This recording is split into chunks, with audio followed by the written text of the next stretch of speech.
Get a cab and run now, the stranger whispered urgently, his eyes darting toward the door. My heart pounded as I froze in my seat, staring at the woman across from me, my own daughter-in-law, smiling like nothing was wrong. But everything was about to shatter. Hey folks, if you're hooked already, smash that like button, hit subscribe, and drop a comment below. Where are you listening from today? Let's dive into this wild tale of betrayal, greed, and sweet revenge. Susan Harper had always been the rock of her family. At 58, she lived in a cozy brownstone in Brooklyn, New York, the kind with creaky wooden floors and a tiny backyard that caught the afternoon sun. She'd built her life there with her husband, Robert, running a small chain of hardware stores across the boroughs. Harper Hardware had started as a single shop in Queens back in the 80s, selling nails, paint, and tools to locals fixing up their homes. Over the years, it grew to 5 locations, from Staten Island to the Bronx, pulling in steady profits that kept the family comfortable. Susan remembered the early days, waking at 5 a.m. to open the store, counting every penny. Robert was the salesman, charming customers with his jokes, while she handled the numbers. But comfort cracked when Robert filed for divorce 2 years ago. It hit Susan like a freight train. They'd been married for 35 years, raised 2 kids, their son, Michael, now 32, and a daughter, Lisa, who lived out in San Diego, California, with her own family. Robert claimed he wanted a fresh start, but Susan knew the truth. He'd been seeing a younger woman, Brenda, from his golf club in Hackensack, New Jersey. The divorce dragged on, messy and bitter, with lawyers arguing in a courtroom in downtown Brooklyn. But here's the kicker: all the assets were in Susan's name. The stores, the house, the retirement accounts in a bank in Manhattan. Robert had insisted on it years ago for tax reasons, saying it made sense with her handling the books. You're the smart one with money, he'd said. Now, it bit him hard. The judge awarded Susan everything, leaving Robert with scraps and alimony payments he could barely afford from his new job at a car dealership in Paramus. Michael, their son, had married Jessica 5 years back. Jessica was sharp, ambitious, with a background in accounting from a community college in Philadelphia. She joined the family business right after the wedding, helping Susan manage the finances. At first, it seemed perfect. Jessica brought fresh ideas, like online ordering from suppliers in Pittsburgh, Pennsylvania, cutting costs by 15%. They spent long hours in the office above the main shop in Jamaica, Queens, laughing over coffee. But cracks showed early. Jessica pushed for expansion Susan wasn't ready for, like opening a 6th store in Nassau County, Long Island. Arguments flared, Jessica calling Susan stuck in the past, Susan retorting that risky moves could sink them. After the divorce, things got worse. Michael sided with his dad, blaming Susan for driving him away with her controlling ways. You always had to have the last word, Mom, he said during a tense Thanksgiving dinner in their old home. Jessica fueled that fire, whispering in Michael's ear about how Susan was too old school, too stubborn to adapt to modern business. Susan felt isolated, but she held on, running the business alone now. From her desk overlooking the bustling Jamaica Avenue, she hired part-timers from local high schools in Queens, teaching them the ropes, but the loneliness gnawed at her. One crisp fall evening in October, Susan's phone buzzed while she was closing the store. It was Jessica. Susan, we need to talk, she said, her voice unusually soft, almost sweet. Michael and I miss you. The kids ask about Grandma all the time.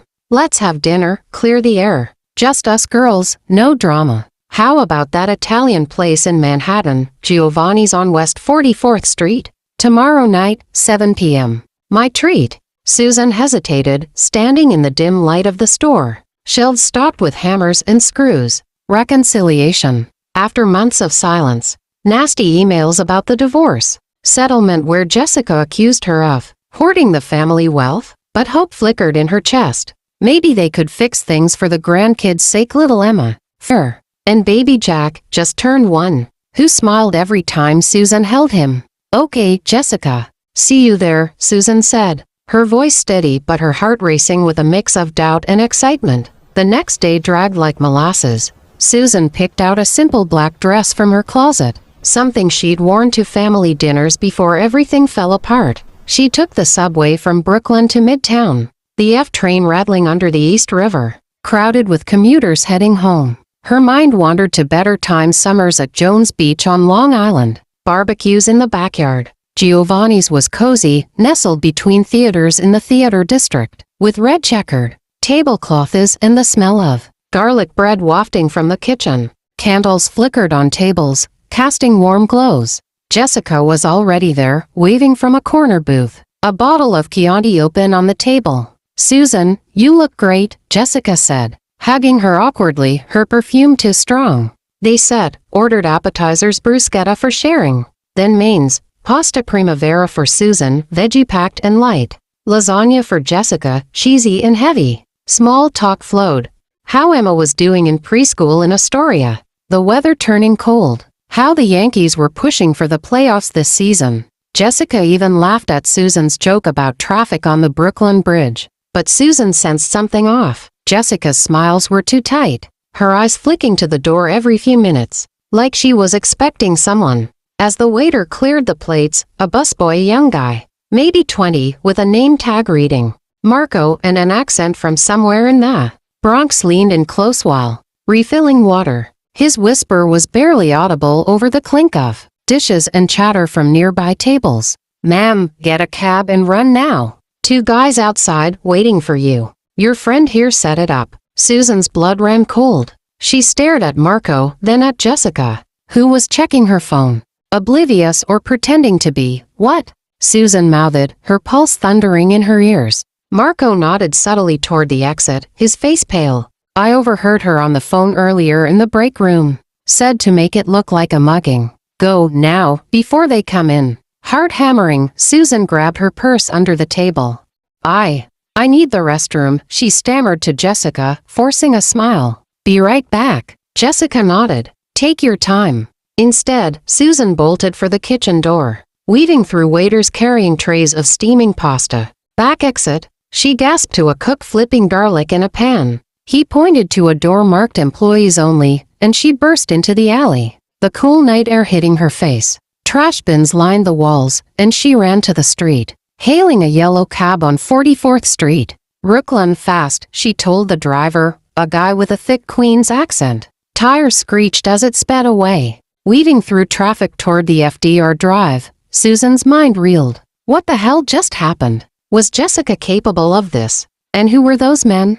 Back at home in Brooklyn, Susan locked every door, deadbolts clicking, and drew the curtains. She paced the living room, the old floorboards creaking under her feet. She called the police, dialing 911 from her landline. "I think someone tried to hurt me," she said, voice shaking. But what could she say without proof? A busboy's warning. The operator took her report, but it felt hollow. She poured a glass of whiskey from the cabinet, hands trembling as she sipped. Why would Jessica do this? Money, the business, or something darker? The next morning, her phone exploded with news alerts from the New York Post app. A violent assault at Giovanni's last night, 2 patrons stabbed in a botched robbery attempt. 1, a tourist from Chicago, in critical condition at Mount Sinai Hospital on the Upper East Side. The other, a local actor, treated for minor wounds. The attackers, 2 men in hoodies, fled into the night, no arrests yet. Police were reviewing security footage from cameras on Broadway. Susan's stomach twisted into knots. That could have been her, bleeding on the restaurant floor. The timing matched right after she'd left. She drove to the main store in Queens, the Verrazzano Bridge, traffic slow, her mind racing faster than the cars. Time to dig. Jessica handled the books. Maybe something there? Susan pulled up the accounts on her computer in the upstairs office, the screen glowing in the dim room. Scrolling through transactions from the last year, red flags popped up everywhere. Transfers to unknown accounts starting 6 months ago. $50,000 to a bank in Hoboken. $100,000 to another in Philadelphia. Fake invoices for suppliers that didn't exist, like Jersey Tools Inc. in Trenton. Checks cashed in Michael's name but endorsed by Jessica's signature. The total, nearly $750,000 siphoned off, leaving the business on thin ice. Suppliers unpaid, inventory low. Susan's hands clenched the mouse. This wasn't mistake, it was theft, calculated and cold. Fury built like a storm. Susan called her lawyer, Karen. from a firm in downtown Brooklyn near Borough Hall. I need an audit, fast, and freeze everything in the company accounts at Chase Bank in Manhattan. Karen's voice was calm. On it, send me the files. But Jessica struck first. That afternoon, an email blast went out to suppliers, employees, even customers on the mailing list, due to health concerns. Susan Harper is stepping back from daily operations. Jessica Harper will assume control to ensure stability. Attached, a doctor's note from a clinic in White Plains, New York, claiming Susan had early onset dementia, unfit to manage finances or decisions. Patient exhibits confusion, memory loss, it read. Susan laughed bitterly, alone in the office. Dementia, she could recite every invoice from memory. Jessica must have forged it, maybe bribed a shady doc. Calls poured in, worried staff from the Bronx store asking if she was okay. Confused vendors from Connecticut demanding payments. Michael texted, "Mom, we need to talk about your issues. Jess is just helping. It's for the best." The betrayal stung deep, like a knife twist. Susan sat in her kitchen that night, staring at photos on the Fridge family vacations in the Hamptons. Michael's wedding in Central Park with cherry blossoms blooming. Tears came, hot and angry. How did it come to this? Had she been too trusting? Too blind to Jessica's ambition? Over the next weeks, tension mounted like a pressure cooker. Susan hired a private investigator. Tom, a grizzled ex-cop from Staten Island, who'd worked cases in the NYPD for 20 years. Followed Jessica, she said over coffee at a diner in Bay Ridge. Find dirt. Anything. Tom tailed her in his beat-up Ford. From the Astoria apartment she shared with Michael to meetings in Midtown. Then, to a condo in Hoboken, New Jersey across the Hudson, with pricey views of the Manhattan skyline from the PATH train station nearby. Jessica met a woman there, late 30s, stylish with short hair and designer bags. Kisses, embraces not friendly, intimate. They spent hours inside, curtains drawn. Tom snapped photos from his car, zoomed in on license plates. Susan confronted Michael at his apartment in Astoria, a walk-up on 30th Avenue. She pounded the door until he opened, looking tired. "Your wife's cheating and stealing from us," she said, shoving the photos at him. Michael's eyes widened, then narrowed. "You're paranoid, Mom. This is fake. Get help before you ruin everything." He slammed the door, leaving Susan in the hallway, heartbreaking. Emotional weight hit. Susan like ocean waves crashing on Coney Island Beach, nights alone in Brooklyn.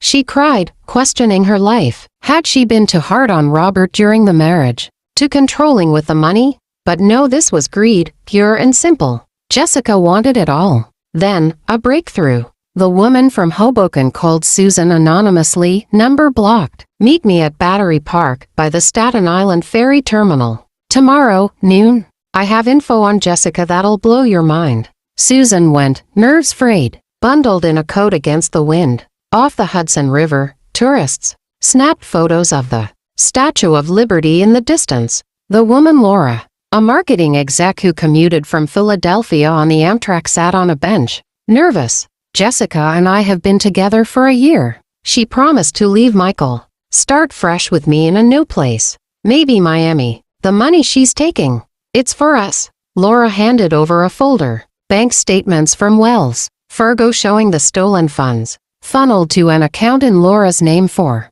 safekeeping. Emails between them planning trips to the Bahamas, and worse, a life insurance policy on Susan.